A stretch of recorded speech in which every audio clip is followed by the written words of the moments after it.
এই গাছটা বস্তার মধ্যে দিয়েছিলাম, গাছটা খুব একটা ভালো গ্রোথ নিচ্ছে না, যার জন্য এই গাছটাকে তুলে এই সাইডে একটা মাটি রেডি করে রেখেছি, এইখানে দিয়ে দেবো। দুটো মাটি রেডি করা আছে দুটো গাছ দেওয়ার জন্য।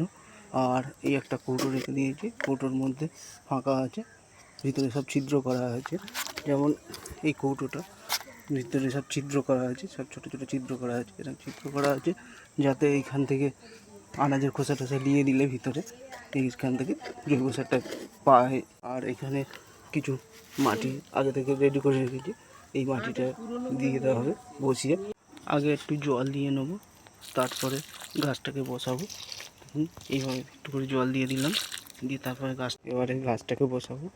বৈকালে বসালে গাছটা খুব ভালো হয়, সতেজ হয়, তা নাহলে রোদে গাছটা ঝিমিয়ে পড়ে। এখন গাছ দুটি এখানে নিয়ে চলে এসেছি, এই গাছ দুটো এবার গোড়ায় মাটি দিয়ে এটাকে সাইজ করে দেবো। দেখুন এইভাবে গোড়ায় মাটি দিয়ে দিলাম,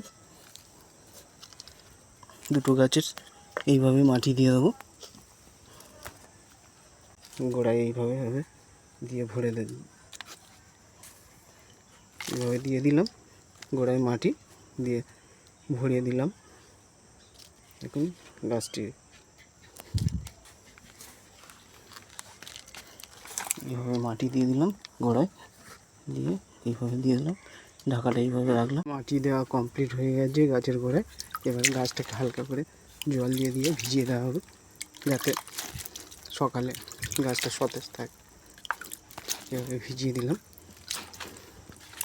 দুটো গাছ এইভাবে ভিজিয়ে দেবো। গোড়ায় অল্প করে জল দিয়ে দিলাম, তো গাছের গোড়ায় অল্প করে জল দিয়ে দিলাম। এবারে এই গাছ দুটো আপনাদের দেখাবো, এরপরে যখন পরের ভিডিও